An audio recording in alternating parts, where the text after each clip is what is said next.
Hello and welcome to the Build with Bear Workshop. My name is Pat Bear. I'm here as best I can to build a Lego set and then also start a model kit. I'm also here to hang out with all of you. And I'm going to start things off by throwing the Bear Cave, the Lego, the site, the tier 2 blue emote in chat. If you are currently a subscriber, you can reply with those emotes. If you are not yet a subscriber, you can say hi. You can use other people's emotes. If you feel like being a lurker, you can go ahead and lurk. That's also okay. Lashbrook is here. Hello, Lashbrook. Ghost Valve is here. Hello, Ghost Valve. Happy to have you both. It is a Monday, and I am going to work on some model kits. That's the plan. As you may be able to see in the top corners here, we are currently at 24 subscribers. The goal is to get to 40. I shut up at 40. We were at 25 before the Zoom started, and it dropped one. What's happening right now is the number go down. Ghost Valve just resubbed tier 1 for 46 months. Thank you so much, Ghost Valve. Let's throw the Bear Cave Lego site tier 2 blue emote in chat. Lord Crashton says, hey Pat, hey to you, Lord Crashton. Happy to have you here. So speaking of that, now the number is there. It'll fluctuate. What's happening right now is that you may remember that like a month ago, I ran a whole big evening or afternoon into the evening where I was trying to get people to subscribe, a subathon, if you will. And so that was the end of January. February is a short month, which means now in March that all those gift subs have concluded. And then a few people do continue their subs, so the number's at 24. The goal is to get to 40. I shut up about numbers of subscribers at 40.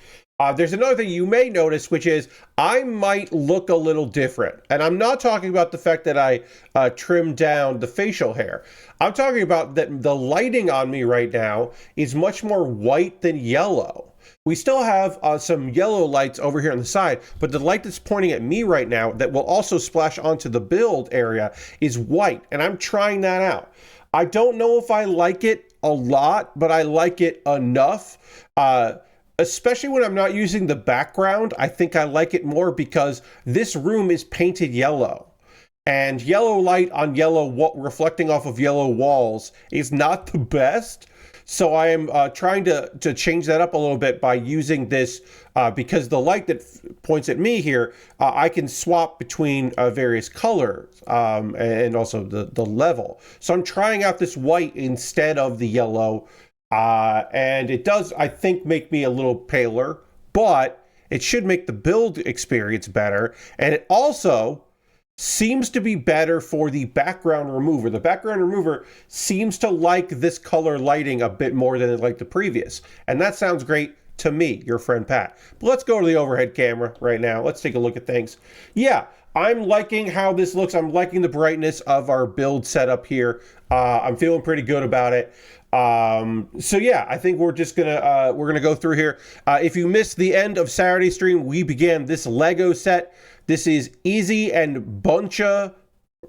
Sorry, this is Bunchu the bunny. This is Izzie, and they're trying to save a little bunny that's been kidnapped by this like tiny knight here. And so we got to build this bunny. I am expecting to finish this kit by tonight. There's no decals to apply. We're in bag 2. There's also bag 3, but bag 3 is pretty small. There's not a lot here.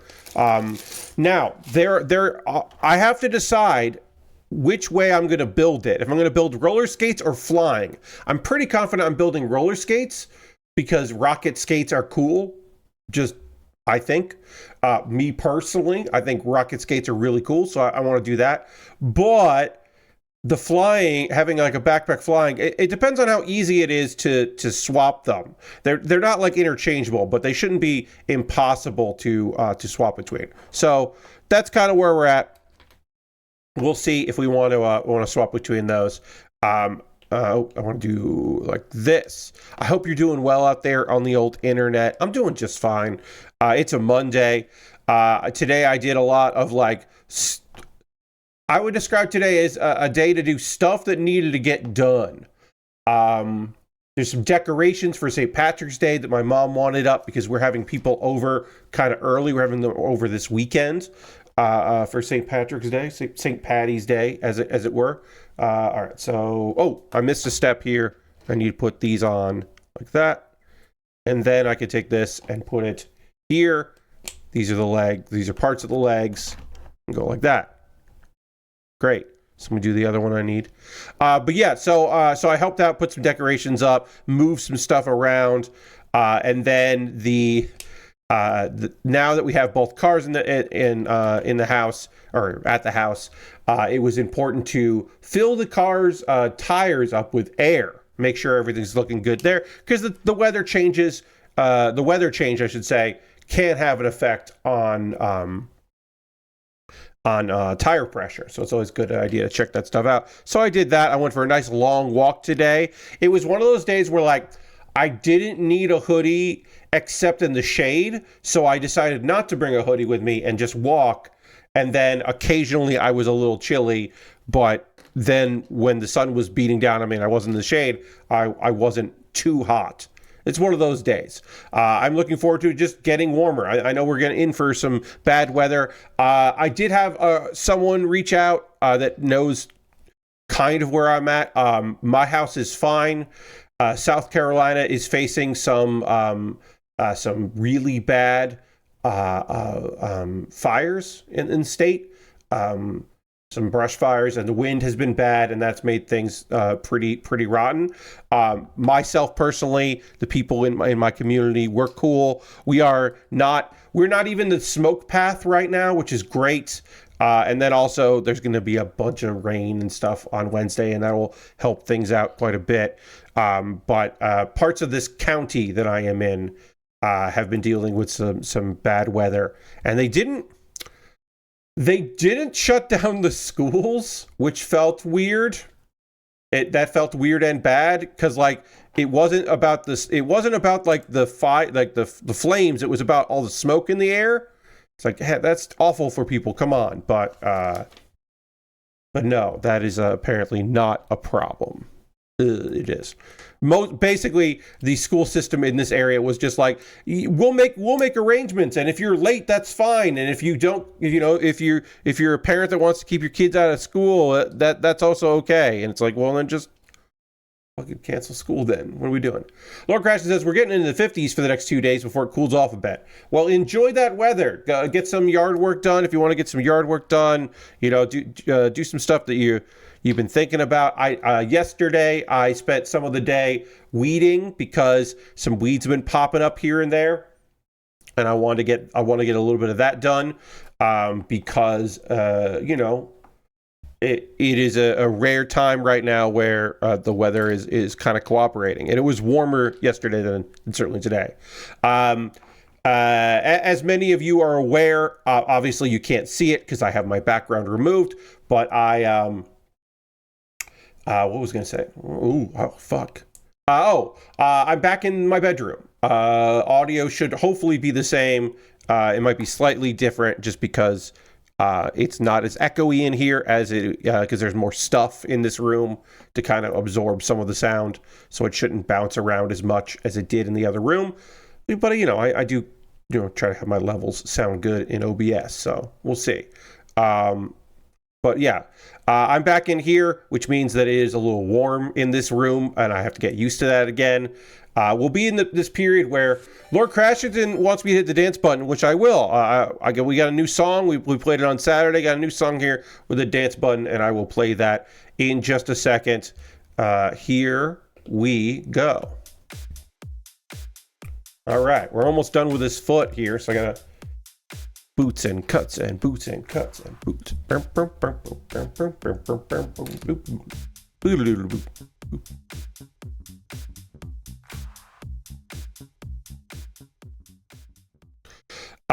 yeah, I thought Saturday's stream went well. It was a quiet affair, but I thought overall it was good. It was a good reset of all of my gear. I'm happy where my overhead camera is. I am happy with my lighting, especially now. I feel way better about the lighting now. I thought that the conversation was solid on Saturday. And then my folks returned yesterday. They're back. I had the unique thing of opening the bedroom door and hearing the TV in my parents' bedroom and the TV in the Carolina room on at the same time on different channels, of course. And I was like, oh yeah, I'm back. I mean, they're back and things are back the way they should be. I did not have to yesterday or today think about dinner, like the prep of dinner. I will help out, of course. I will, carry the load where needed, but I am not going to be in charge of preparing my own meals every day, as I have been now for, I think it was like 28 days, 29 days, something like that. Which of course I did for many years of my own life.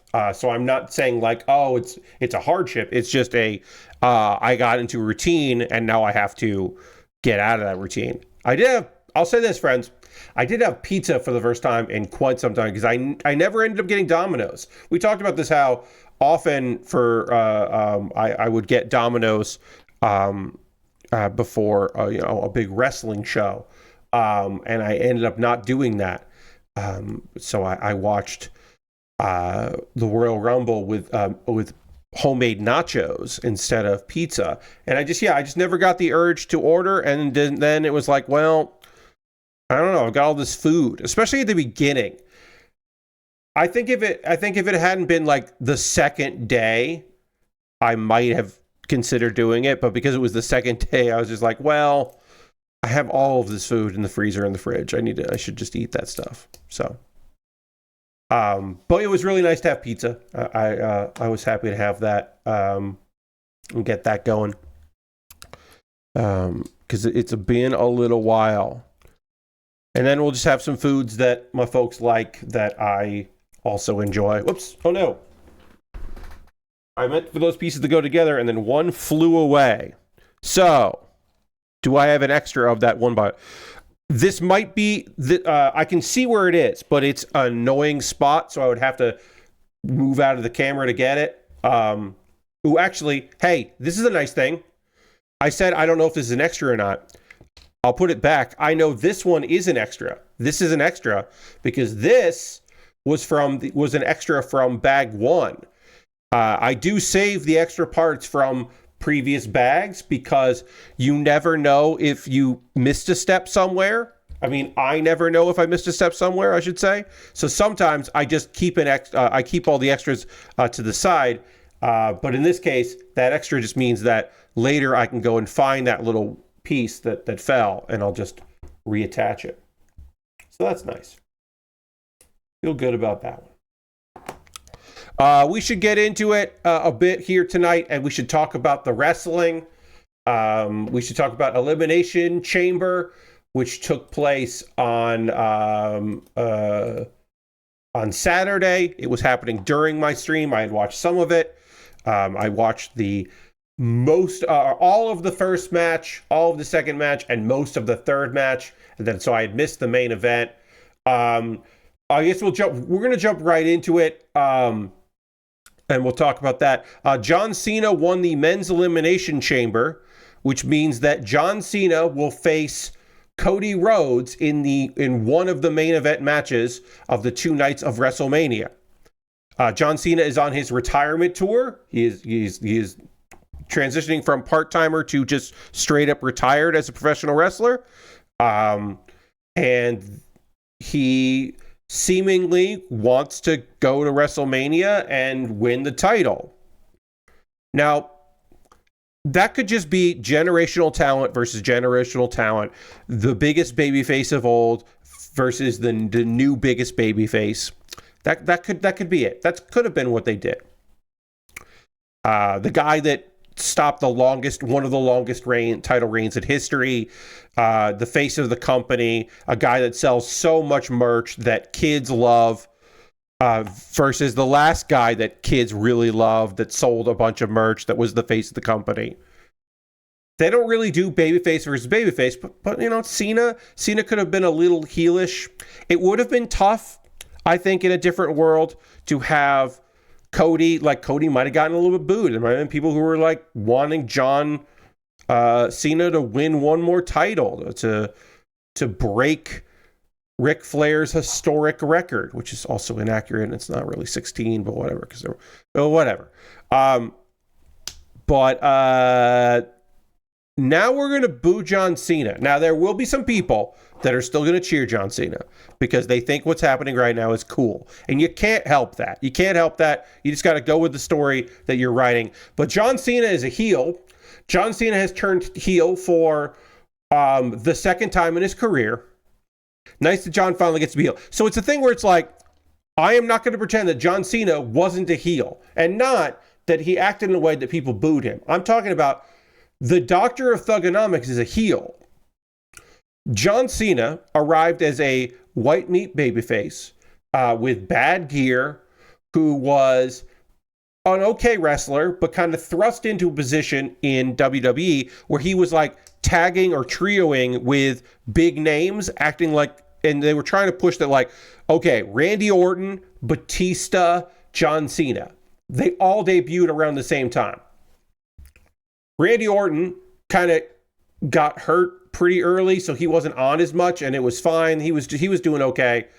John Cena, they were pushing as just like, this is a good baby face. Look at this guy. Look at this guy's body. He's ready to work. He's good. And then Batista was kind of just like around. Batista came in as Deacon Batista. He was the muscle for Devon Dudley, Reverend Devon. And when that gimmick ended, they kind of broke them up, and then he just kind of floundered for a long time and then eventually found his footing. But John Cena came in as like a babyface that they had a lot of faith in and were really pushing. And he just didn't have it. He didn't have a character. He didn't have an attitude. He was just a guy. And it's interesting because I am listening to Cultaholic.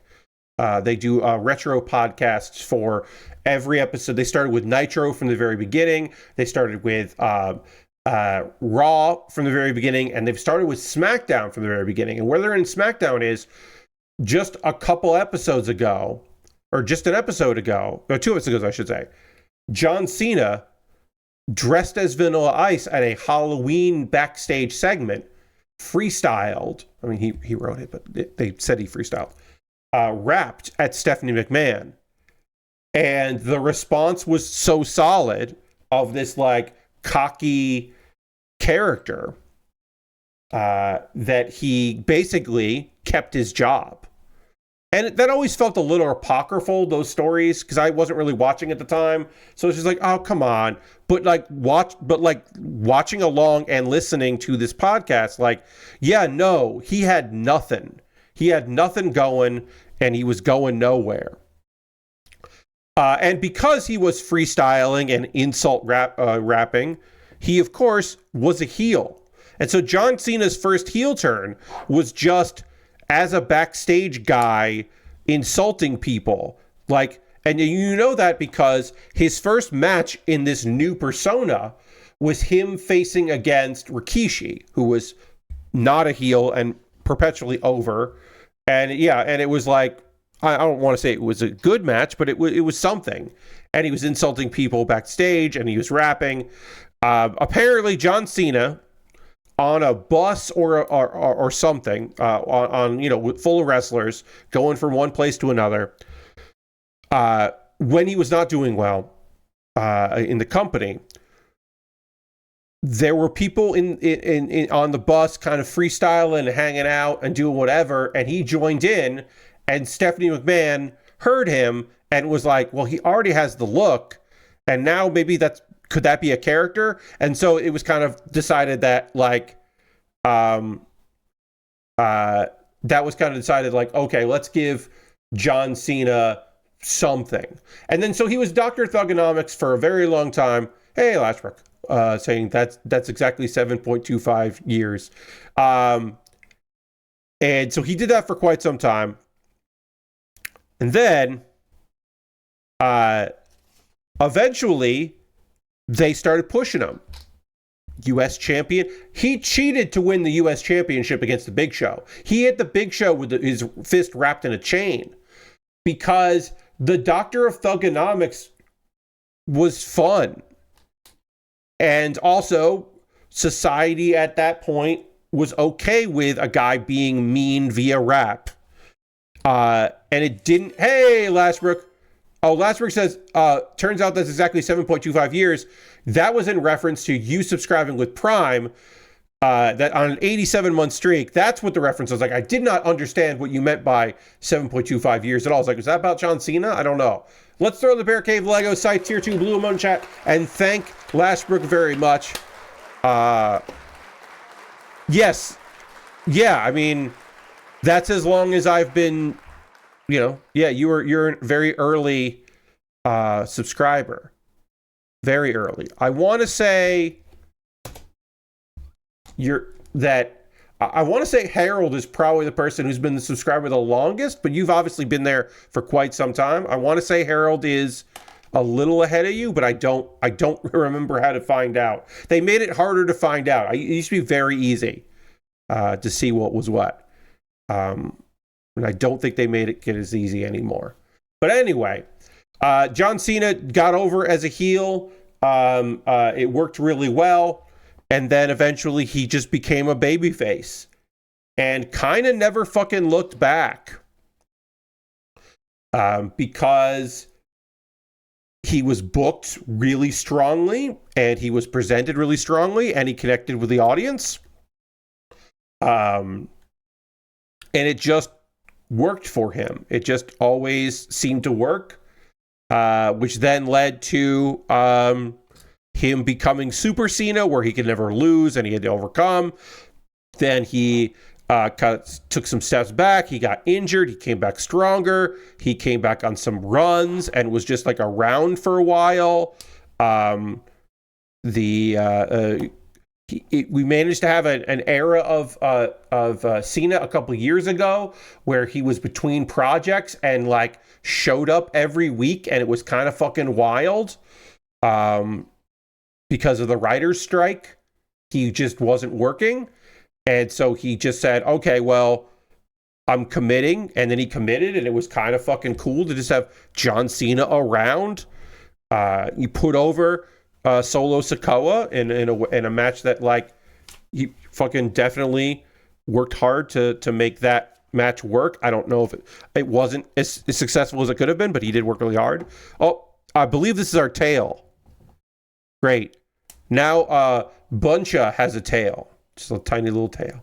Maybe there's more to it. I don't know. I think there might be more to it, because there's more pieces in bag 2 that I'm going to be assembling right now.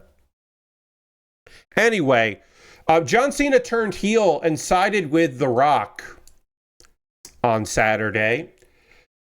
And so The Rock had wanted Cody's soul. The Rock is on the board of TKO, the owners of the WWE. The Rock is portraying himself as the final boss. They are blurring the lines between reality and not. He wanted Cody to be his champion, not the WWE champion or the WWE Universe's champion. He wanted, to be in charge of Cody's destiny. Cody does not want that. Yes. Yeah, Lord Crashing, here's the thing. Now, because of John Cena, all of the stuff that happened recently will seem better than it was at the time. But make no mistake, The Rock's promo where he wanted Cody to be his champion, where he was like he was bigging up the crowd, and then also he was being an asshole to the crowd and telling them they had STDs and to shut up. He doesn't even know their STIs. Like, come on, Rock, where you been? What if that was my big problem? What if my big problem with the whole thing is that he doesn't understand that they're STIs, not STDs? But come on, Rock, get with the times. But no, what ends up happening is that apparently it wasn't going to be Cody. It was Cena all the time. Cena's sold his soul to have The Rock in his corner so that John Cena can win the WWE Championship. And I don't know if we're seeing Cena tonight, if we're going to know what's going on with Cena tonight. But to me, the explanation is So John Cena won. He won the Elimination Chamber with no cheating. No cheating involved. Didn't need any help. He won the Elimination Chamber. But he doesn't think he can beat Cody Rhodes without the help of The Rock. And also Travis Scott. Travis Scott is also there, and I don't know why. But Travis Scott is there. All right, we have bag 3, and a decision needs to be made. Do we do the roller skates and the roller skates, or do we do the wings and flying tail? So we're going to do the roller skates, and then I'm going to see how hard it is to go back to this and then do the other. I saw a clip, and it looked like nobody told Travis Scott how to work a punch. Now, reportedly,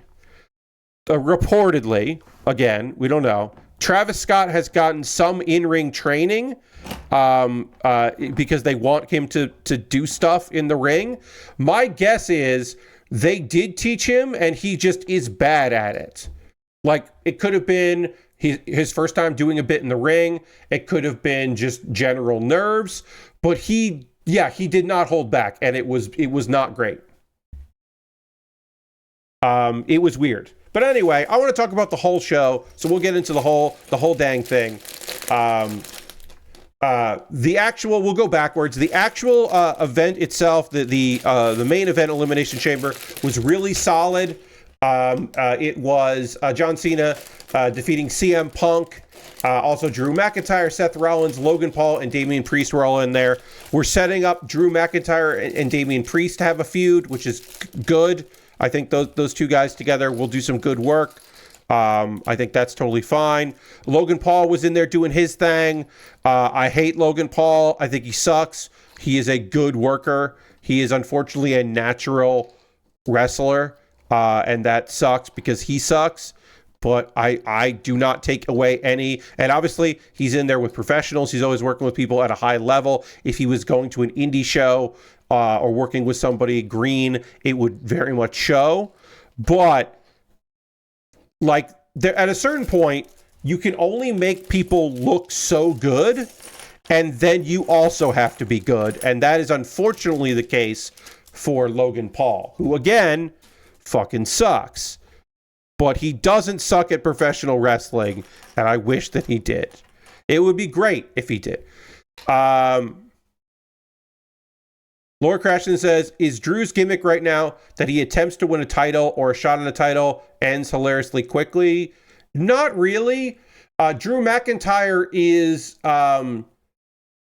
he is because he had a long program that also involved him beating CM Punk and then losing to CM Punk when it mattered most.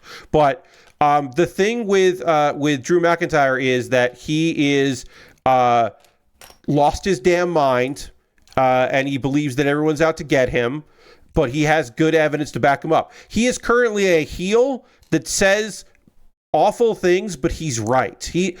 He's always right about what he's saying. It's just he says it in a bad way. He's mean about it. But Drew is doing some great work right now. His long-term feud with Punk was great. And yeah, because he's not losing fast. He's just losing. He just doesn't win a belt. But like, most people don't win belts because there's only so many belts. So it's just like, yeah, he's just pissed off that he's not making it happen as a character. He's pissed off. Yeah, but I thought the match was good. God, I don't want Seth and Logan Paul to have a match at any point, but I think that's where we're going. I'd much rather have Seth be involved with Punk and I think that actually might be happening, but also I could see Logan being involved in that as well, because if they can get Logan Paul for WrestleMania, they're going to have Logan Paul on WrestleMania, and I get it, and I don't like it, but I get it. Yeah, some good stuff in that match. To go back, so I have been watching Kevin Owens and Sami Zayn fight with each other and against each other for years and years and years now. Going on 20 years, I have watched these two men go to war. Was this their best one? no. This unsanctioned match was not the best Kevin versus Sami fight. Was it their best fight in WWE? Maybe. It might be better than their NXT fights and their main roster fights. This could be their best WWE match against each other. I think that's fair to say. It had the build of a long Pro Wrestling Guerrilla PWG match. It had that like oomph and heft to it. Once again, we're going to do the roller skates, and then we're going to decide if we want to also do the wings, but we're going to do the roller skates first. A ton of rough bumps. Yes, those two men love each other so much. That's the thing, right?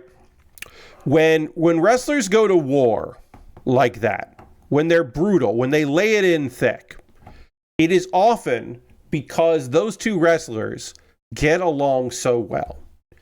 And I think that we're seeing that as an example there. But it felt like a showcase. It was a very personal feud.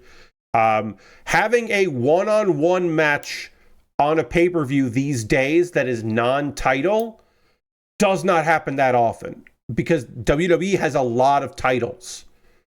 So like Drew and CM Punk, like that feud was like built up and built up and built up. To have a non-title match at a show like that is impressive. It's showing that like, okay, they're really behind you. Yeah. And it was brutal. And it ended with Kevin winning. And then Randy Orton came out because Randy Orton has been injured in kayfabe for a while here because of being attacked. Hey, Jam just subbed with Prime. That's 84 months. Thank you so much, Jam. Let's throw the Bear Cave Lego site tier 2 blue emote in the chat. My long timers are renewing today, which is lovely. Thank you very much for all the continued support. 84 months is so many goddamn months. Appreciate you very much. I'm going to throw some emotes into chat. There we go. Chat with some emotes. Thank you very much. I'm going to drink a little water here. But yeah, Randy Orton is back. This is good because it gives Sami some time off if he wants time off. It gives Randy and Kevin some time to work together. It gives Randy something to do. It does suck because this is now the second time in as many years as Randy Orton triumphant return overshadowed by other booking that they did. The last time was Randy came back for Survivor Series, and he just happened to come back the night that CM Punk appeared afterwards. And then also this time is his triumphant return, and then all of the stories are John Cena focused, because of course they are, because John Cena turned heel, and it's a big deal. Let's see. I'm working my way backwards here. He needed to RKO someone to confirm that he's back. Yes, had to let people know. Tiffany Stratton and Trish Stratus. Oof, tough for me to say. Defeated Nia Jax and Candice LeRae. I did not love that this was not a Tiffany title match on the card. The fact that there were no titles, just 2 title opportunities were on the line, kind of bumped me out. That none of the mid-card, neither of the women's titles were on the line. Didn't love that. But this is how they worked Trish Stratus on the card, because if they didn't have Trish, then it was Kevin versus Sami were the only Canadians on the card. Trish is still really popular. It made a lot of sense. Did I think it was the right choice? Not really. But if you're going to have Nia Jax in a match, have her in a tag match where she doesn't have to be there all the time. It also meant that there were, and I can't tell you the last time this happened, there were more women wrestling than men on this show. I don't know the last time that WWE's had that, since they did the one time they did a women's only pay-per-view. So I'll get to it in a second, but one match had one less competitor than it was supposed to. So that means there was one more woman than men wrestled, because Naomi was scheduled to wrestle and didn't, and we'll get into that later. But I don't know the last time that fucking happened. I don't know if that's ever happened again, outside of the one time they did a women's only pay-per-view. It's kind of fucking wild. Good on them. I thought this match was fine. I still think that Nia Jax is not a good wrestler. She came back. She has not hurt anyone since she came back, so she's having a better run than she did previously. But I do think that every match exposes her, and that's rough. And I'm glad that Charlotte Flair wasn't there. Oh, I got to build a whole other one of these. I'm glad that Charlotte wasn't there, because I think Charlotte would have made the whole thing much worse. So I'm glad we didn't have Charlotte. You may be able to tell I'm not a big fan of Charlotte Flair's return. I'm not. Okay, so like I said, the Elimination Chamber that started the night was Bianca Belair, Alexa Bliss, Liv Morgan, Naomi, Bayley, and Roxanne Perez. Now, technically, Naomi did not actually wrestle, but she was in the match and the bell rang. Now, for some reason, the bell rang with the door to the Elimination Chamber open still, because our girl Jade returned. Jade Cargill, who has been away recovering from kayfabe injuries and also maybe actual injuries. We still don't fucking know, but she was off for a while, and they did a kayfabe storyline where she had gotten attacked and we didn't know who did it. And signs were pointing to Liv Morgan and Raquel Rodriguez had done it, but we didn't know. Anyway, Liv and Bianca are starting the match. Liv acts freaked out because Jade is there, but Jade attacks Naomi and beats the shit out of Naomi, and Naomi doesn't get to compete in the match. I guess the bell didn't ring. She beat the shit out of Naomi. Naomi took Jade's spot because they were women's tag champions, and they allowed Naomi to take over for Jade, and they lost those belts. So Bianca, who was Jade's tag partner, is freaked out, and despite the fact that she did won the whole thing, she was also very freaked out because her friend Naomi got the shit kicked out of her. And I was like, well, if you care that much, you should just get pinned so you can get eliminated and go see her. But I guess she was like, no, I got to do this. Anyway, we're getting Rhea Ripley versus Bianca Belair. But also Io Sky has a title match with Rhea. And I hope we get a trios match.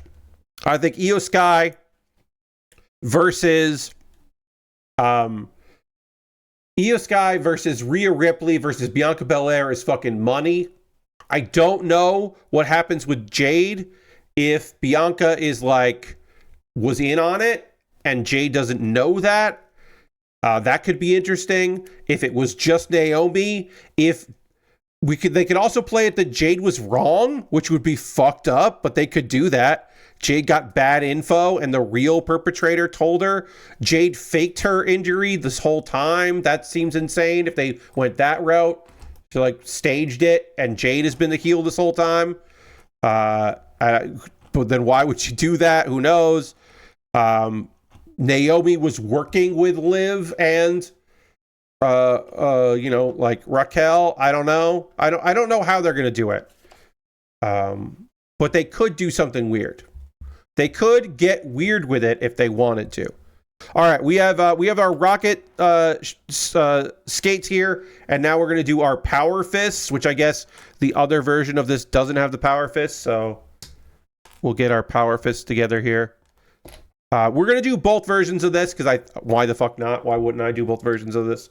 I do think the skates are probably better, but I also like the idea that I can just swap and do the other one. Because this is just all I'm gonna have to do is take apart these shoes to use the parts again. It's not gonna be too difficult. in the power fists, but we'll do both. Anyway, this women's chamber match was really good. It makes up in a way for the Royal Rumble being kind of weak for the women's division, because I thought this one was really strong and solid. Roxanne Perez is still not on the main roster as far as I know. She should be. I think that it's just a matter of time before she does get called up, because she was holding her own. Liv Morgan, who did not win, was the star of the match. She did well in Rumble and EC. Yeah, exactly. Liv Morgan, the bruises show it. She worked so hard as the glue, which you would expect to be a Bayley thing, which was not a Bayley thing this time around, which was kind of surprising. All right. So this is this version, and I'm going to take a photo of this. I'll show it to you here so you can see. This is how it looks. Got the ears, looking cool. We got the tail. We've got the skates. This is a fun kit, Bunchu. This is the skate version of Bunchu, but we're going to do the other version as well. But they're chasing after our bunny thief here. Or if you are if you know if you're in the various Patreon podcasts where you can hear the names of patrons, maybe this is a bunny's crime. Bunny crimes. I said it differently, but it's a bunny crime right here. It was good. Sometimes brutal match after that brutal start. Yes. Yeah. I mean, some of those spots looked like, it's one of those things where, like, sometimes in wrestling, things aren't as bad as they look. And sometimes in wrestling, things are exactly as bad as they look. And there were some bumps in that match that were not fucking good. The Tower Doom spot. Some of the Oblivions looked real messed up. You could see on Liv's body, Bianca's hair braid used as a whip left a fucking welt that was like insane looking. That, like, well, you cannot fake that. That's just pain. That's just a painful thing that happened. All right, let me get a photo here of our bunny crimes. Great. All right, now we're going to do the alt version. So I need to,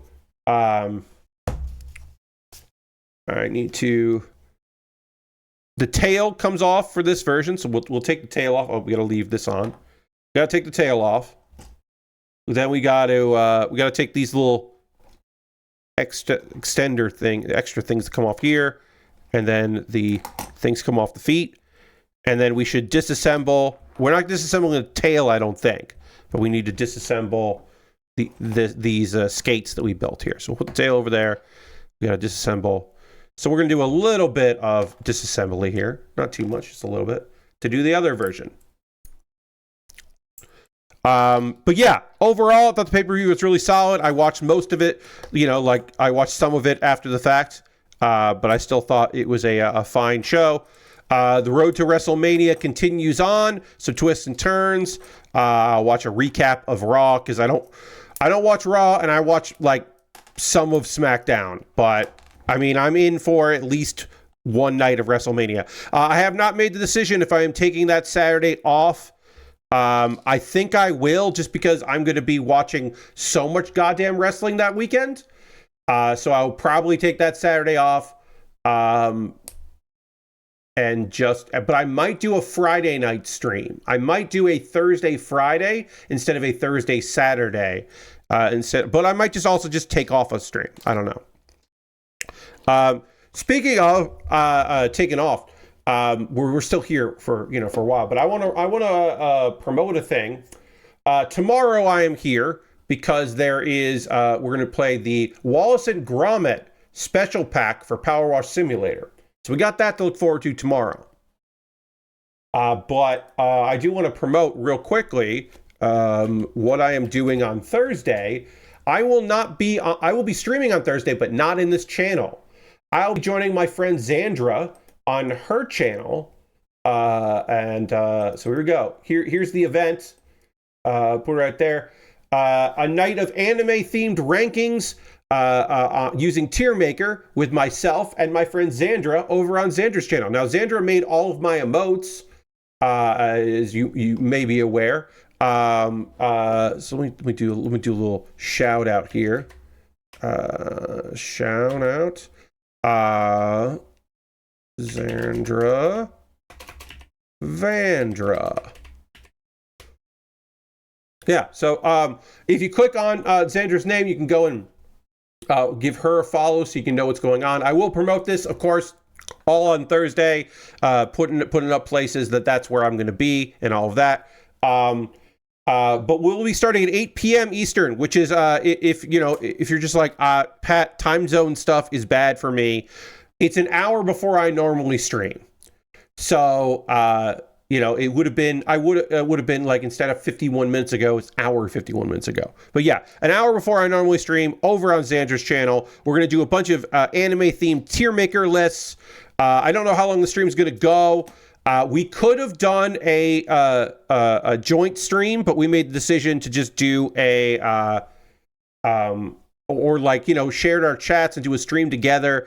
It's just so much easier because both of us want to look at the same tier maker list at the same time.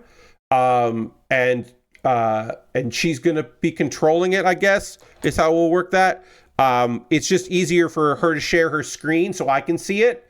And then also be in a Discord call, which she will then capture the audio and video of. So we're just going to do that because it's just so much fucking easier to do that. So please watch that on Thursday, but I did want to remind people that's what's up this Thursday. As far as my streaming goes, I will not be in here, which means that I will be talking about the anime Soriano Utility. I will be talking about that anime on Saturday, because I don't think because I don't want to do my here's the recap of a random episode of anime while I'm hanging out with Xandra. So I'll do that instead on Saturday, which is great because I otherwise wouldn't have something to talk about on Saturday. I'll figure it out. Let's see. Some news stuff here. Hey, one of the founders of Zachtronics, Zach Barth, the Zach of Zachtronics, he's starting up a new venture, which is a game developer that could also be a publisher. It seems very vague.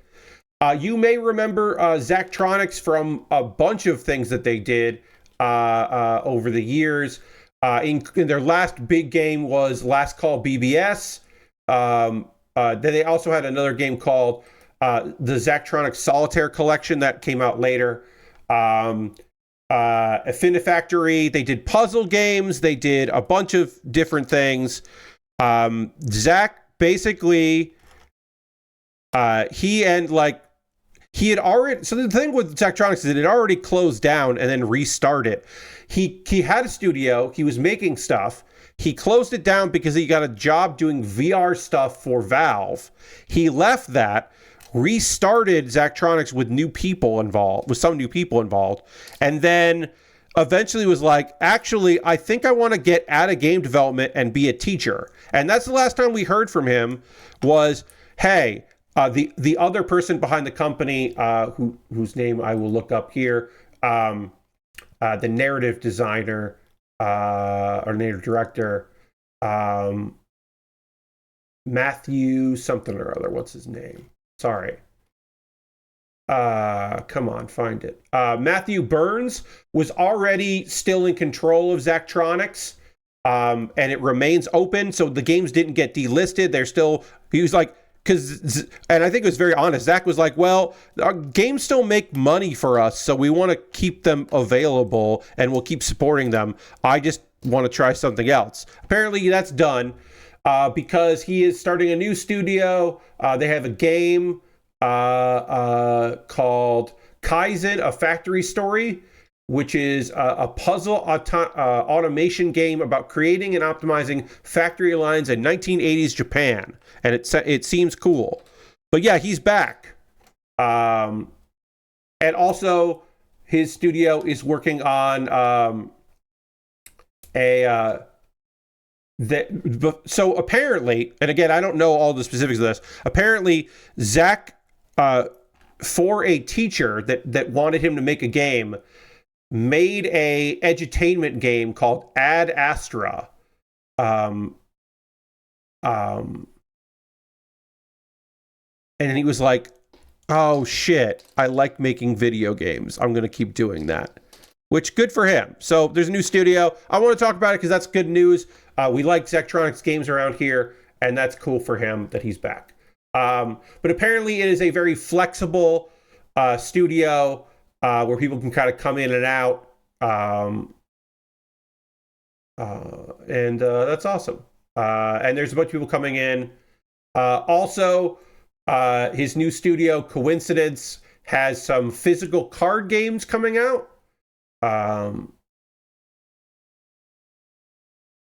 And that's fun.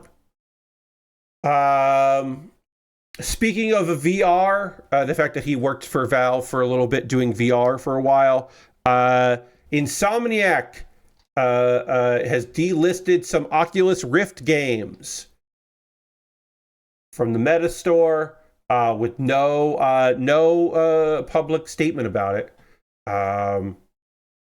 The Unspoken, Edge of Nowhere, Feral Rights, and Stormland.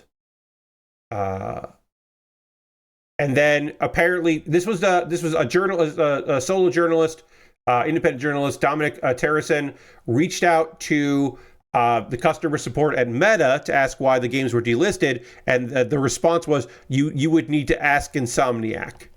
So, and they have not issued a statement. And apparently they happened a while ago. It's just that nobody noticed it and reported on it, which is, I think, kind of telling.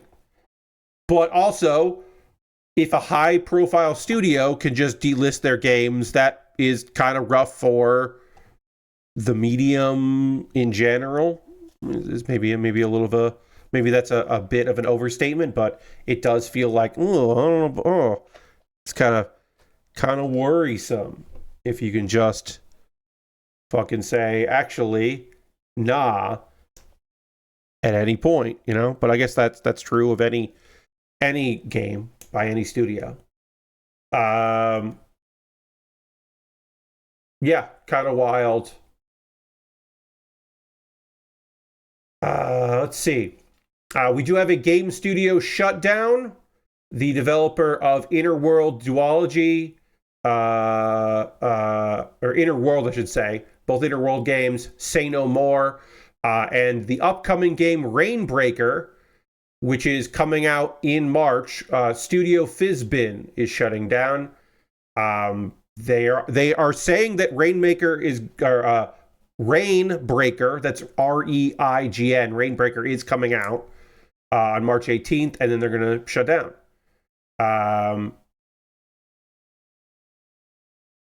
They were owned by, or their publisher, they were owned in part by their publisher Thunderfall, and Thunderfall has basically cut off a lot of support and done a lot of, they're basically trying to reduce overhead and all that good shit, and by good shit I mean really bad shit.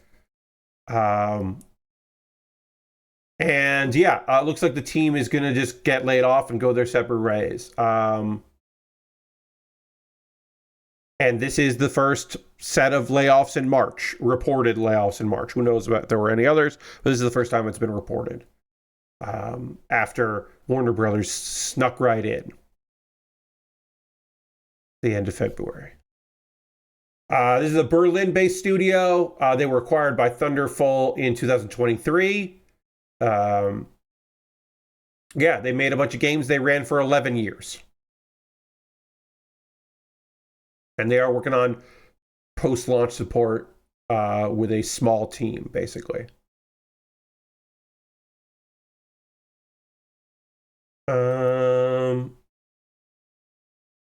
On the other side, in what could be good news,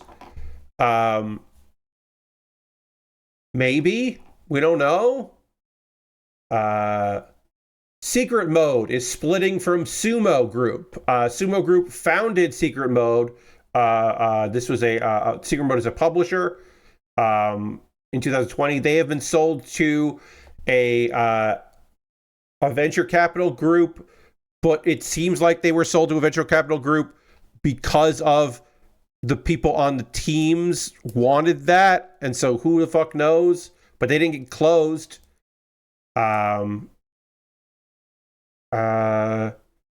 Yeah, the co-founder and the VP of publishing are partnering. So apparently, in order to prevent Secret Mode from just getting shut down, the founder and the VP of publishing partnered with this capital group to buy it out. So will that lead to long-term survival? I can't tell you. Signs point to probably not, but it does mean that layoffs were prevented because of the sale. So that's great. Because they are a small indie publisher focused publisher, and we need those. We need those to exist.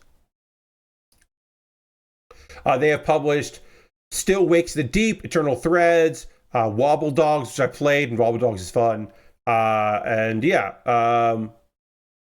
and apparently Sumo is Sumo just had a bunch of layoffs.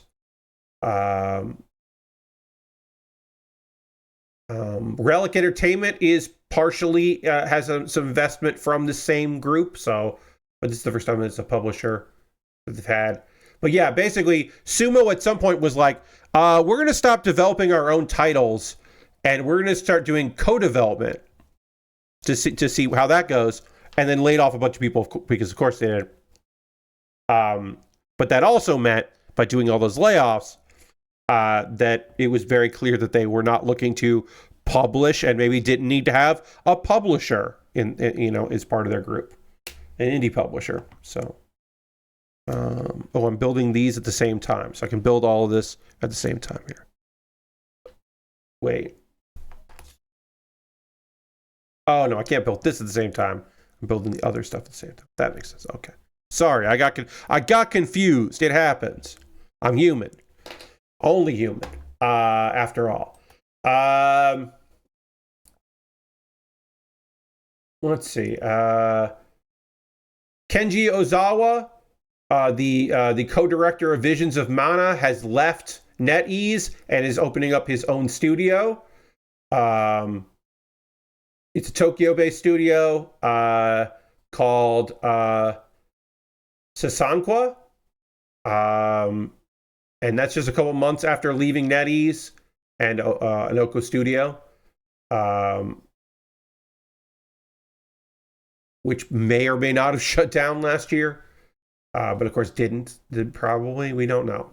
But yeah, basically nothing really to say here. He left and then started up a new studio, and hopefully they'll do well.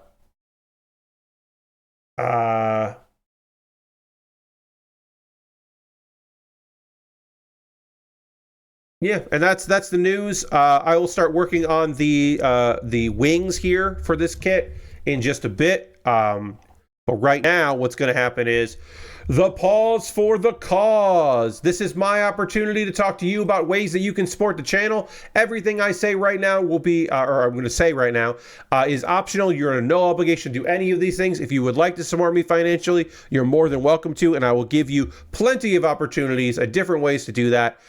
First and foremost, if you're currently a subscriber to the Build with Bear Workshop, you can throw the Bear Cave, the Lego, the Scythe, the Tier 2 blue emote in the chat. Being a subscriber is the easiest way to support what I do here through Cash Money or your Prime Gaming token. If you have Amazon Prime, you can link it with your Twitch. You get a token. You can use that for anybody. If you want to use that for me, that would be cool. We are currently at 25 subscribers. The goal is to get to 40. I shut up about how many subscribers I have when I hit 40. If you would like to become a subscriber, you could do that. Like I said, through Cash Money, your Prime Game token. If you want to gift a sub to somebody in the community, you want to become the top of the gift sub leaderboard, you could do that. You could do it anonymously, or you could take credit for it by gifting a sub. You could also throw some bits my way, cheer, and be the cheerleader. You join the cheerleader board. That is another way to support me financially, if that's how you want to play things, if that's how you want to do it. I don't know why I got aggressive there. Sometimes I get a little silly with it. Now, there are other ways to support me financially, and you're more than welcome to do that. I have a Patreon at patreon.com/PatBear. Over on my Patreon, there is a $1, $3, $5, and $10 tier. There are different rewards for the different tiers. Consider joining me on Patreon at one of those tiers if you wanna. Soon, my $3, $5, and $10 patrons will vote on what I do next Tuesday for the second Tuesday of the month. Sometimes folks pop in to talk about games and things, a variety of different things in the Patreon, different rewards for different tiers. Consider joining me there. Be cool. There are other ways to support me financially, of course, like my YouTube channel at youtube.com/PatBear. Over on my YouTube channel, you could subscribe for free, because why wouldn't you? It'd be great. I make videos. You should watch my videos. You could also become a member, and for just $2 a month, you could become a member over there, and you get my Wednesday videos on a Tuesday. I'm going to see if AdSense is updated here. Because watching my videos also helps me out, because AdSense is not updated, which is fine. I would like to see how that number go up. If you want to help me out on just a one-time basis, if a monthly subscription does not work for you, you could throw a dollar or more. Where did it go? To my PayPal or my Ko-Fi. And everything I make through direct donations through YouTube, which I said includes AdSense, and watching my videos helps me out, through Patreon and through Twitch, all goes into a fund. And from that fund, I take money out of there to buy model kits and Lego sets, like this very kit that we are working on now, that we're going to finish up in just a couple minutes. The Lego DREAMZzz Izzie and Bunchu the Bunny set. It's a fun Lego set that we're going to finish up by putting some wings on this thing. Now, the next thing I'll be working on was also from my backlog. I have a bunch of model kits and Lego sets that I'm able to purchase because of your generosity. But I have, there comes a time where I need to get more stuff. I got to get more things.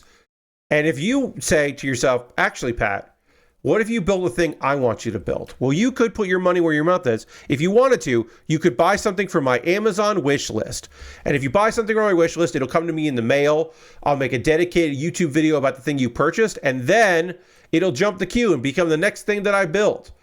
If you want to see me, I'm going to tell you a few things on there. If you want to see me build another 500-piece jigsaw puzzle, another Magic the Gathering themed jigsaw puzzle, I put another one on the list, and it's on sale right now. It's currently $6.62, which is almost 10% off. So that's pretty good.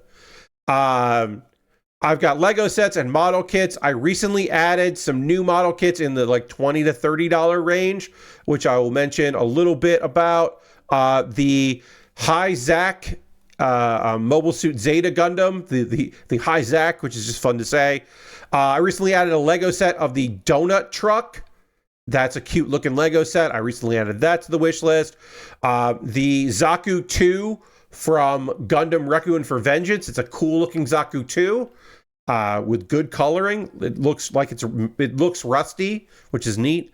And then, like I said, I recently added some more expensive kits like the Humbrabi from Z Gundam, the Jacked Duga, which is just a weird looking kit, and the Crossbone Gundam full cloth from Gundam Build Fighters Try. It is the Gundam Build Fighters version of the Crossbone Gundam, so it's the Pirate Skull Gundam, and it's cool looking. And I recently added all those to the wish list. If you see something there you'd like to see me put together, you could pick that up yourself. I also buy from the wish list on my own. I just use it as a place to see things. I keep an eye on prices and stuff like that. But yeah, if you see something there you'd like to see me build or assemble, in the case of the jigsaw puzzle, you could buy that, and then I will do it. My alternative to my Amazon wish list is to have a wish list on Throne, because it's nice to have an alternative. So you can see if there's something there you'd like to buy for me to build. And then the most convoluted way to support me financially, if you want to help me out, but you need to go through a lot of steps to do it. You go to USA Gundam Store. You make an account there. You buy a gift card. They will send you an email with the gift card code. Then you send me a whisper on Twitch or a DM on Twitter or Blue Sky or Mastodon with that gift card code. And then I will use that gift card code to buy something from USA Gundam Store. And you can even be like, hey, you should buy this kit, and send me a link along with the message. Did you know that more people have done that than buy something off of Throne, which is a wish list company? It's true. All right, so we finished up with that stuff. So if you want to support me financially, but you don't want to spend any money, you can join my Discord. We'd love to have you in the Discord. It's a nice little place. You're welcome to come hang out there. Also, couple video links for you to check out at your leisure. You don't have to watch them now. Pat Baer's Anime Club. I put up a new episode of Pat Baer's Anime Club today. It is the joy of being anime only, because there's plenty of people that don't read the manga, and they don't read the light novel, and they don't play the mobile video game that was only available in Korea, and they don't play the visual novel that they got on sale on Steam. That's way more horny than the anime. They just watch the anime. And sometimes you're missing out, but sometimes you're not missing out. And then also sometimes you are missing out, but the anime is still fucking good, and it doesn't matter that you're missing out on the thing that isn't there. So I made a video about that and gave a few examples of like some series where, hey, you're not fucking missing out because you didn't read the source material. So check out that video. I'm proud of this one. It's a little bit more of a video essay than like my listing style, but I think it turned out good, and I would like you to watch the video. If you haven't seen the latest Kuma Baer, there will be a new episode up on Wednesday, but the most current Kuma Baer video is me recommending the anime Bloom Into You, a touching, very openly actual gay show about girls falling in love. It's lovely. It's great. And that ended my February month or focus on romance anime. And now we got a new month coming out. And I will tell you, the new month is girls doing things. Now, I don't do the cute girls doing things thing. It's just girls doing things. I'm going to talk about 4 anime for the course of March about girls doing things, the various styles of shows, my recommendations of those. So check out that, on Wednesday or on Tuesday, if you are a $2 YouTube member or a $5 or $10 patron, you can watch those early. Okay. I am going to talk about some anime that I have been watching, as I continue to finish up these Lego sets. And then we will talk about what y'all have been up to. But before I can do that, I have to dramatically transition to the overhead camera, which I will do right now.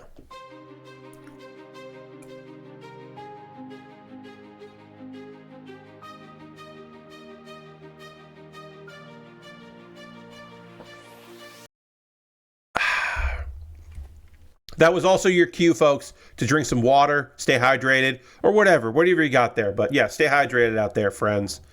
Make it happen. Let's put the bunny over here, and we're gonna build this however we need to build this thing. Gonna build whatever part. Oh, the wings. That's right, the wings for this. We're gonna Buncha's wings, or Buncha, not Buncha. I'm saying Buncha. It might be Buncha. I don't know.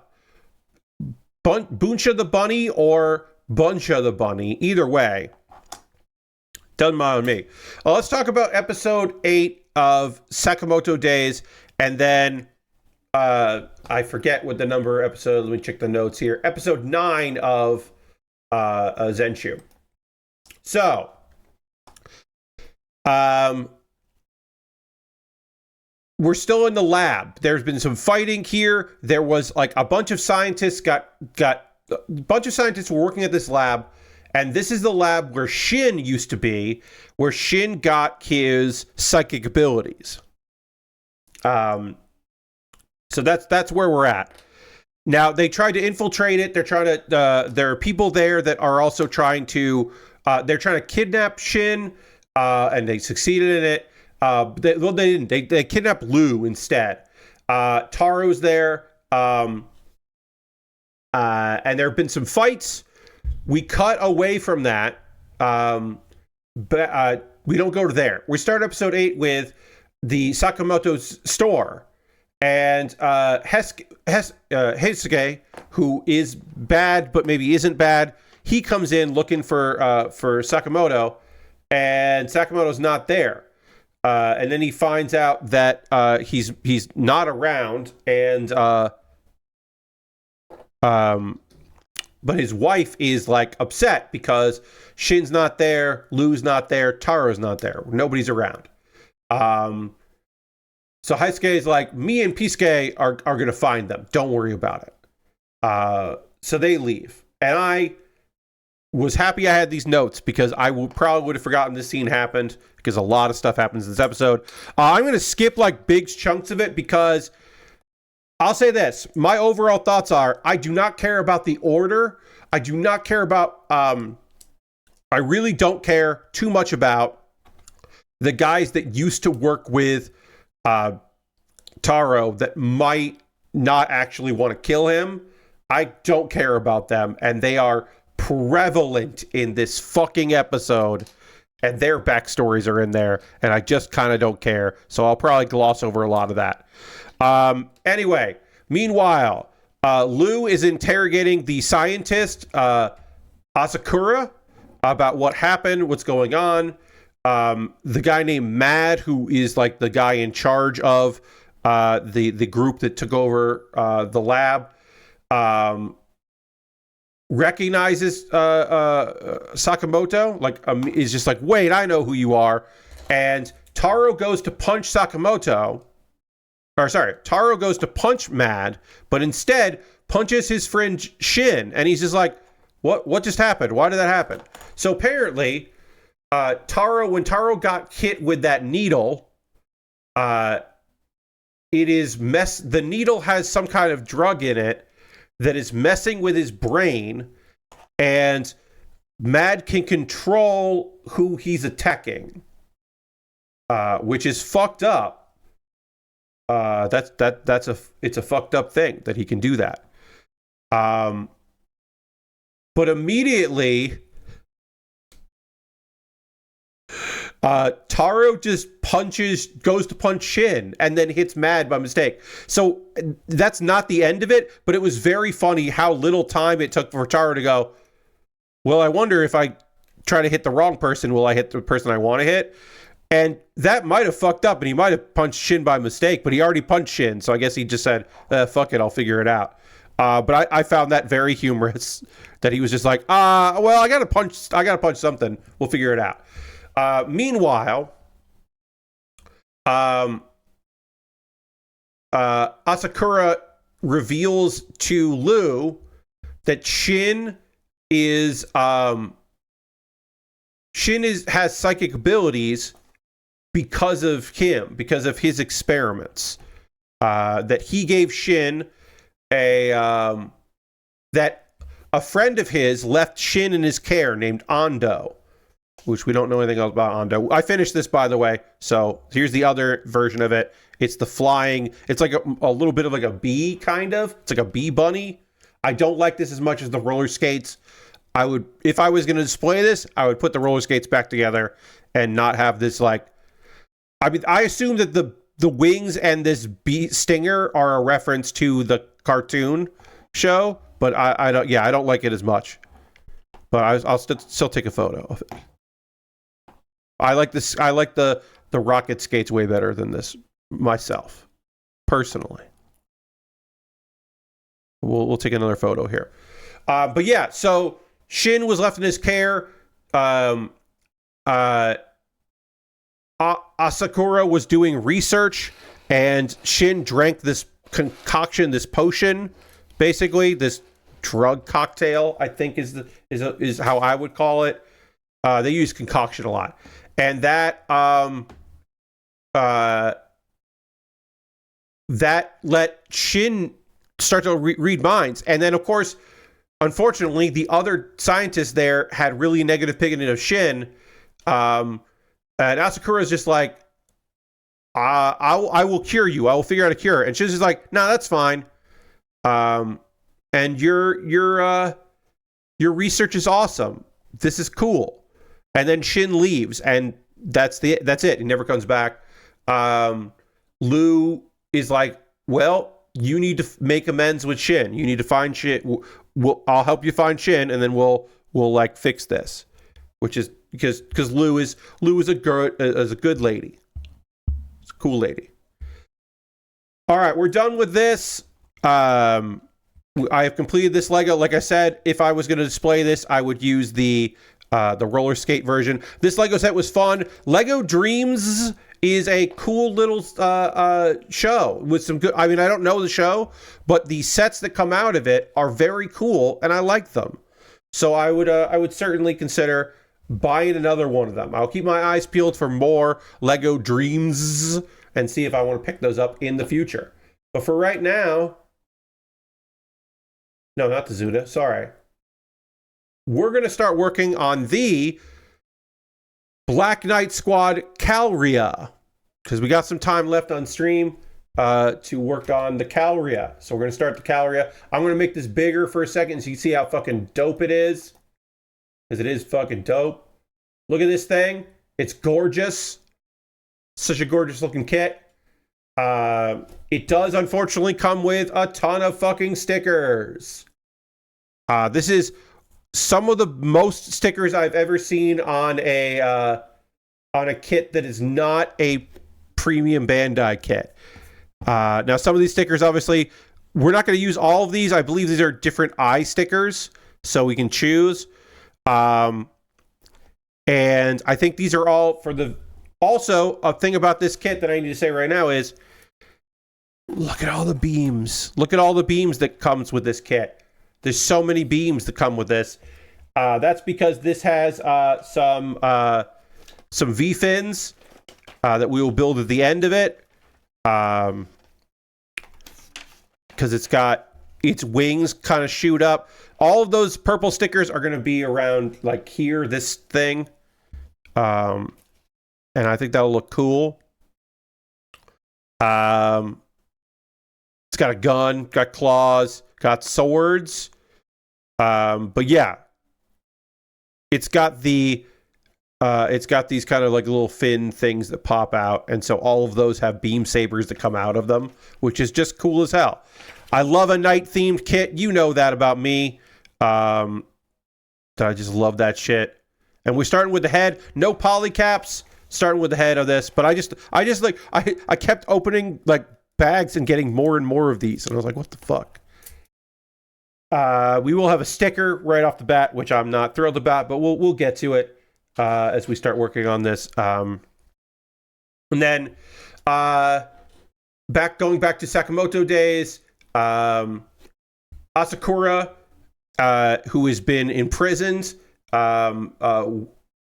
is along with Lu and another person from the facility, puts together using science. Basically, breaks them out of their cell.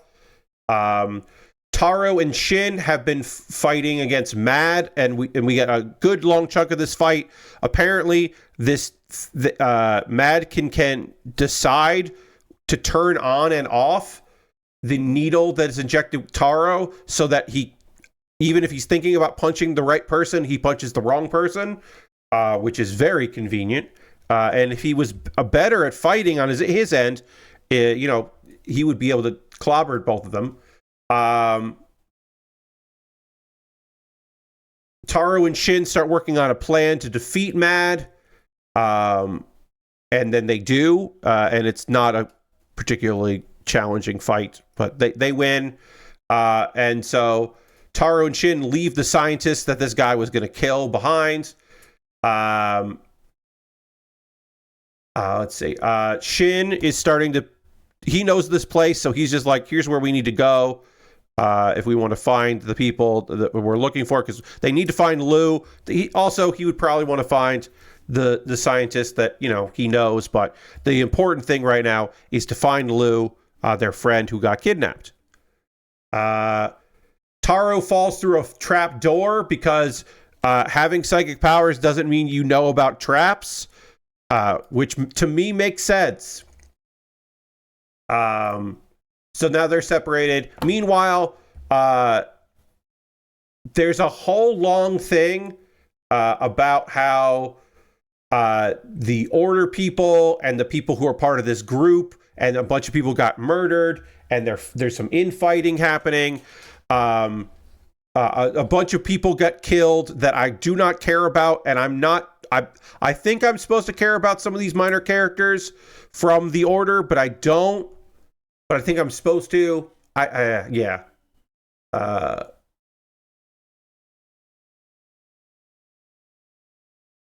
And yeah, a bunch of people get fighting. We also see that Kashima has some kind of powers because his neck gets fucking twisted. His head gets twisted on his neck, but he's fine, and that was wild. And then Shin falls out of the ceiling and joins them. Taro does that. Shin is going to fight a guy named Seba. And a bunch of people are just fighting each other. And Shin is going to lose just at the time. Hesuke, who was at the top of the episode saying, hey, I'll help and find them. Somehow Hesuke found them because he shoots Seba, which does... It's probably not cool, but it does circumvent the no killing policy because Shin didn't kill Seba, who he might not be dead, but he didn't shoot him. Someone else did. Loophole. Anyway, the action was good. The minor plot points were not good because I do not care about those characters, and the show has not made it so I do care about them at all. They have not attempted to get me to care about this infighting among all these characters. Maybe it's more fleshed out in the manga. I can't tell you if it is or not, but yeah. Ooh, this gold is lovely looking. But anyway, I didn't vibe with it this episode as well as I have previous episodes. I still like it. I just didn't like it as much. All right, I have to figure out how this all connects here. A weird looking kit, so forgive me.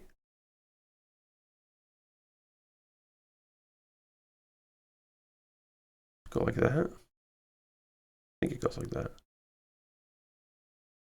There it is. All right, and then this is going to go like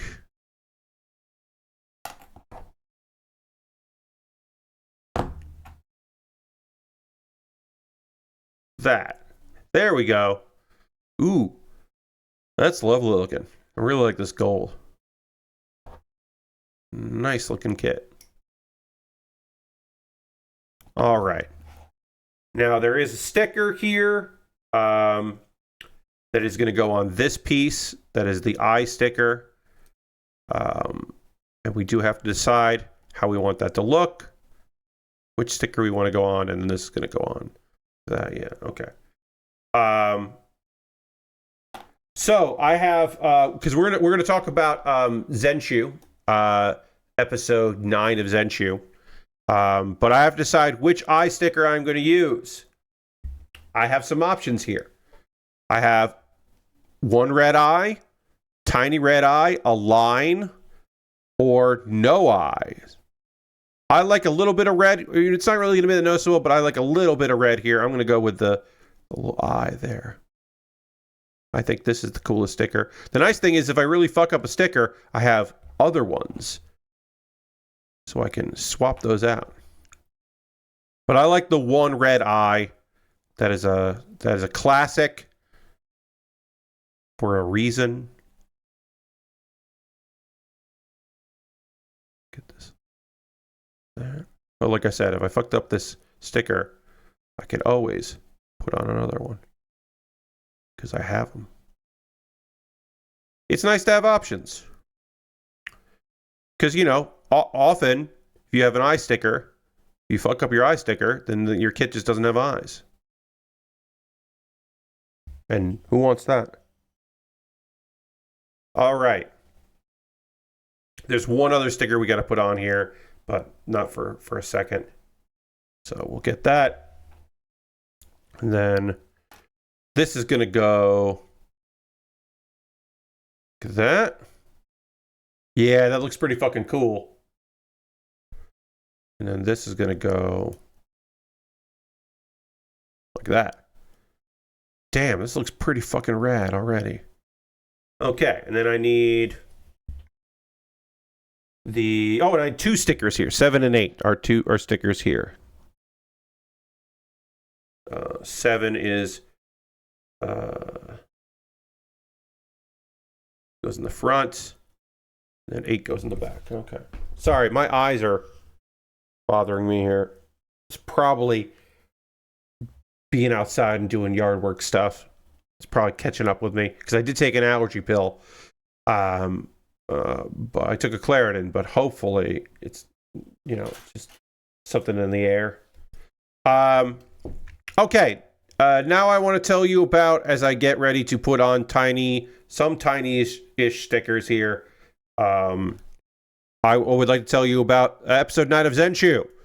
Another show where a character dies that I was like, I do care about this, but I don't care as much as I probably should be, because they didn't really do a lot. So, at the end of the previous episode was about Luke realizing, oh, I love Natsuko. And Natsuko, at the very end of the episode, after she created a please don't sue us, this is very much a Gundam, she recognized, like, oh shit, I have feelings for this guy.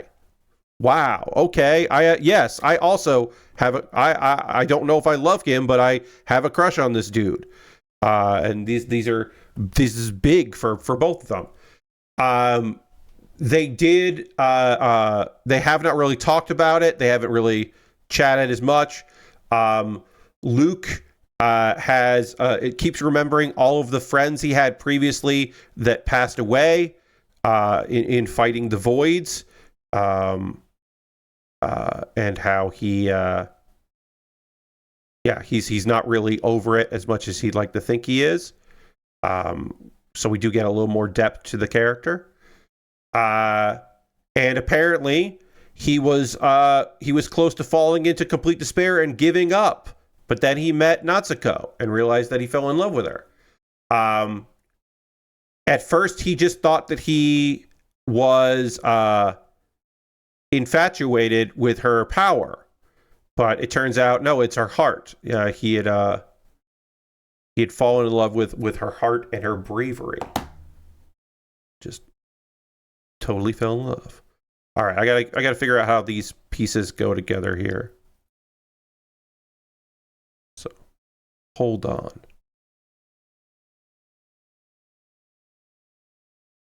How do you fit in? Shit. This one, I bet this one just slides into the back. This one's going to be easier.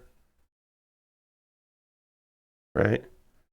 You just go like that. Yeah. Okay. Let me put the back sticker on here because I know how this piece fits in. I don't know how this front piece fits in. So let me just do sticker 8 here. So they go back to the hot springs because after using her powers, every time Natsuko faints, they can't really talk. QJ brings up a thing that's very important. Now, in the previous episode, we found out that the bird that kept showing up and being like, none of this matters, the story's not going the right way, you've ruined my story. Turns out the bird is the creator of the what's the name? Kamataro, the creator of this animated movie that this, isekai is based on, the world within the world, and how, so QJ's like, you got to tell me what's going on. And so we finally found out the actual plot of A Tale of Perishing. We find out in there that the unicorn Unio dies. Luke falls in love with Destiny, who is the caretaker that has been changed dramatically by spending time with our girl. Oh, that's where it goes. Okay, so that goes on there. Got it. I figured out the front piece that needs to go on in this piece, and now there's just 2 other pieces that need to go on, and then we're done with the head. F1, 5, and 6 are these very tiny pieces here. Okay. Try to get these out without breaking them. So yeah, we're getting the plot of the anime that this anime is set in. Luke kills Menemel, who we know she was going to become the ultimate void in the story, but that got changed in this reality. The townspeople turned on Luke and Destiny because they blamed them for bringing this destruction to them. Destiny died protecting a child because this was a tragic anime. And Luke, in despair, destroys the soul future himself. The thing that they were defending from the voids.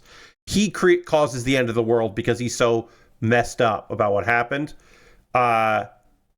And then the great void appears and everyone dies. And the anime, this anime, fake anime movie, ends with QJ, who is this kind of like totem being. QJ is the only survivor. QJ survives the fight and is the only person left in the universe, I guess. And QJ is just like, well, well, you being here has already changed things, so that won't happen. We'll fix it. The voids attack, and Natsuko is freaked out because the voids are using the same things that she drew. They are using missiles. There is the void, like the flying void. There's a flying void that's firing missiles. The cat mask and the samurai are there, but void versions. Now, I am making a prediction that the bird did this. That the bird has figured out a way to draw because the bird wants the story to end the right way. The bird being the creator. That is my guess. I don't know that for sure. I am struggling to get these tiny pieces on, so please bear with me as I talk while trying to put very tiny pieces of plastic into a piece of plastic. Because these are not easily going in the way that I would like them to. I guess I could take this piece off, but I think it's easier with it on. I don't know. But yeah, hold on. Okay, let's try it like this. I might have to get my tweezers out, but my fear is that this is such a small piece that it would just fly away. That the pressure of my tweezers would cause it to fly away.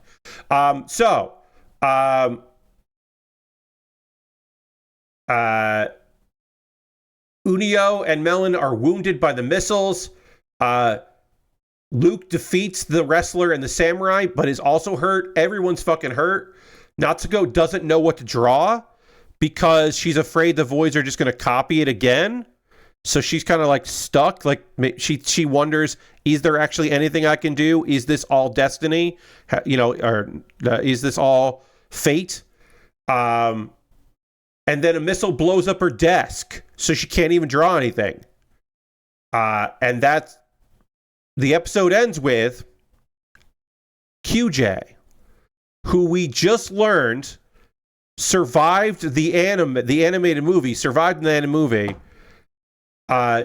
tells Natsuko that he is entrusting they are entrusting the future to Natsuko, and flies up to the void in a kamikaze strike to destroy it. And the episode ends with Natsuko crying in the rain because the explosion caused it to rain. And look, on the one hand, that's a character that we just found out in another. It was the only survivor somehow of a world, but we don't know a lot about QJ, and it didn't feel earned. Natsuko's sadness about QJ. We have to remember that Natsuko really loved this anime, so this is a character that she thought that she knew would be okay. This whole time, she knew that this was the one character that was going to be fine, and this one character is now gone. So I guess I can understand why she's freaked out about that. But also, if you told me that, well, QJ can't die, so QJ is going to be all right, like, I'd also believe you. So I don't know. I didn't fully process the emotions. I got one of them. Sorry. I didn't fully process the emotions of that like I probably should have. It just didn't hit me as hard as I guess it's probably supposed to hit me. But overall, I enjoyed most of this episode. I had a good time with it. Oh, no. This little piece of gold just flew out of my hands, and I literally have no idea where it could have gone. It could have gone anywhere. I knew this was going to happen. I should have not done this. I should have waited until the next time I'm working on model kits, which is Saturday. I should have waited till Saturday. So, the matching piece of... I'll zoom in so you can see what I'm talking about here. Oops, wrong way. So you can see here, I've got this little tiny piece of gold on the face right there. There is a matching piece that goes right here, which I fumbled in my hands, and I don't know where it went. It could have gone anywhere. It might have gone in my lap. It might have gone over my shoulder. It might have gone... I'm literally shaking my keyboard in case it fell into my keyboard. It could be anywhere, but it is now not here. So now I have a custom Calria. This Calria is unlike anyone else's Calria because it's missing one of the pieces, which is incredibly frustrating, and I'm going to do my best not to be unbelievably pissed off that happened to me. My hope is that I just find it, that little piece, that I find it on the floor. I'm going to look really quickly. I'm not going to get on my hands and knees and dig around for it. But I don't think I'm going to find that. I'm going to assume it's lost and not recoverable. I'm very frustrated by that. It's my own fault. I should have just said, you know what? This piece is very tiny, and I am tired and not in the right headspace for it. And instead, I got confident because of the other one. And I paid the price. So very frustrated with that. Can't do anything about it. Hopefully, that little piece of gold just materializes somewhere. There is obviously no backup for it, but my hope is that I just kind of stumble upon it. If I do, I will let you know. Anyway, I am going to panel line this. I'm going to get resettled here, and I'm going to panel line this and make this look real nice with some gray marker and a little bit of gold or black marker for the gold. And while I'm doing that, I would like to hear from you out there watching this stream right now live. Please let me know. What are you up to? What'd you get up to this weekend? You playing any video games? You go to the movies? I did not see G-Quux, the new Gundam series. They had a movie for that ahead of the anime. Did not see that because I am not one to go to the movie theaters these days.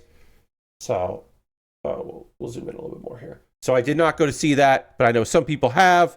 But yeah, I want to hear from you. What are you up to? What are you into? What do you got going on?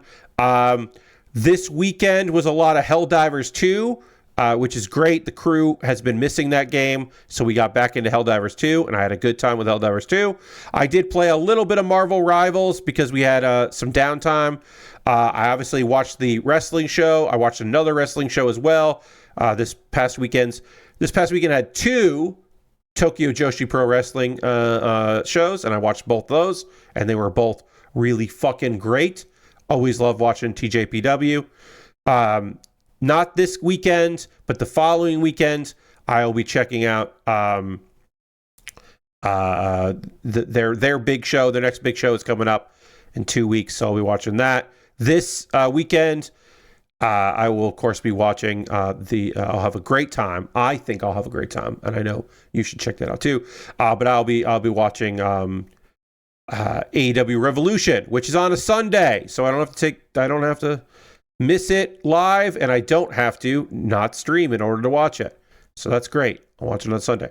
On Saturday, we will talk about that. I'll go through the card because I'm sure it'll change and add some stuff. The pre-show right now is Big Boom AJ with Big Justice in his corner in a match. He does have a match at Revolution. They did set that up on Collision this past weekend. I have mixed feelings about that, but it does mean that some people that I like will get a payday for a pay-per-view, and I like that. Makes me happy. That was a pretty damn good episode of Collision. If you haven't seen it, if you do watch AEW, but you haven't seen that episode of Collision, it was a damn fine one. You should look it up. Check it out if you can. If you got Max, watch it. But yeah, folks, if you got anything going on, if you're excited about, you're going to be picking up a game. If you're getting if you're going to buy the pack that I'm buying for tomorrow, the Power Wash Simulator, Wallace and Gromit pack, if you're getting that, just like I'm getting that for tomorrow's stream, let me know. Always love to hear what you guys are up to and into. That would be great. Tell me what we got going on. Let's see, other things for me. Not a lot. I didn't really do a lot on Sunday because my folks were coming back into town, so it was nice to see them. Just kind of hung out. Like we said, got pizza. Very excited about pizza. Lord Crashton says, excited to get the Wallace and Gromit DLC for Power Wash Sim. Yeah, like I said, me too. I'm doing that tomorrow night on stream, so that'll be fun. Come by and see that. That'll be a good time. I'm excited to see what we're power washing there. I'll probably get some of it done I'll get some of the first stage done so that we can hopefully see with a second one, that kind of thing. So I'll do most of the first one or do the full first one and then we'll just go tour it. But I do want to, try to get a little done. I'll get that done during the day because hopefully it'll launch at a time where I can download it or buy it and download it and get it. Okay, that's the head done. So that's nice. We'll clean that up a little bit. I'm really bummed about this little piece that flew away. That flew out. I'm really bummed that it didn't just fall. I am hopeful. I'm going to actually raise this up here. Oh, no, it's not there. I was hopeful that it had fallen in here. I am hopeful that I will just find it somewhere. That it did not fly into oblivion. That when I go and clean up all these stickers, I will find that, or not stickers, all this Lego, that I will find it, or perhaps is it in my tools? I don't know. I don't know where it ended up. I really hope I find it. It's a tiny piece of gold plastic, so I'm not super confident that I will find it, but I would like to find it because, I want it. It's a piece of... I need it. I need it to be there. I'm frustrated that it's not. Let me finish this up here. Yeah. This is looking really cool, though, even without this piece. So what I might end up doing is just, if I can't find it by the end of this build, I'll just take this little gold piece off so that it doesn't, so that way it's matching. Because right now it's just one. And it doesn't look as good, but we'll see. Lashbrook finished up a bunch of Steam Next Fest demos Sunday and rewatched Parasite for the Next Lander Watchcast. Still a really good film. Yeah, I owe myself a rewatch of that. I do owe myself a rewatch. I would like to rewatch that at some point. I should do that. Whoops. So also says thinking about going to see G-Quicks or Quux again. Nice. Yeah. Like I said, I don't want to go to the movies, but I'm glad people had a good time at that. I want to show you, as we end this scene here, the PET sheets. It's been a while since I've seen something like this. These are the effects parts for this kit. They're going to be part of the wings cape backpack thing. And I just wanted to show it off because it looks fucking cool as hell. Because I'm not going to start the chest tonight. I did the head, and we'll take a photo of the head. But I'm not going to start the chest tonight. But I did want to show this because it looks cool. It's nice at least that the gold parts are actual pieces. I got a P Bandai Shinjuku Stein, and it was sticker hell for sure. Yes, these gold pieces could be stickers, but instead they are actual pieces because this is not a premium Bandai kit. This is a regular kit that apparently is hard to find, so I'm glad I got it. But there is a bunch of gold. A lot of this kit is gold and regular. But like I said, there's a ton of stickers here. This is a weapon sticker, and then all these stickers are for the various parts of the backpack. So there will be a lot of sticker placement at the end of this kit, which I don't love. I don't love knowing that, but that's the truth. So if I do find this little piece, I will update. I'll let people know. I think I'm going to end the stream, though. I'm going to wrap the stream up for tonight. Let me just take this photo, and then we'll kind of wrap things up here. We'll just get ready to wrap this up. Taking a photo. Great. Now, we do end up every stream with a raid. Before we go on this raid, I do want to just remind you that I do have an event this Thursday. I will not be streaming here on the Build Good Bear Workshop stream. I will be streaming at twitch.tv/ZandraVandra, my good friend Zandra. We are going to be doing a night of tier maker lists. We'll be talking about all kinds of things and things in the world of tier maker, anime themes. There's a bunch of anime themed tier maker lists. Some shows I do not know a lot about. Some shows she does not know a lot about. So it will be sometimes vibes based.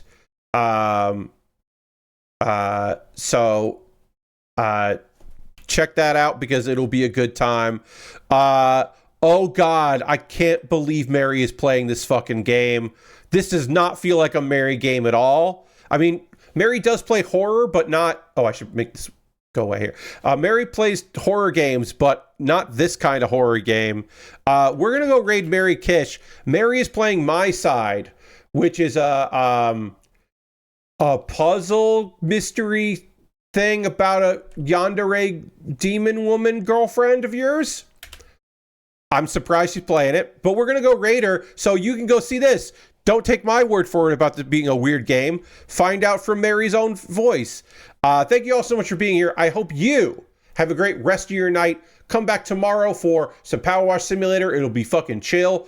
Come back, on Thursday, go to Zandra's channel for anime talk, and I'll be back building model kits on Saturday. I'll talk to you all soon. Goodbye, everybody. Goodbye, goodbye, goodbye, goodbye, goodbye.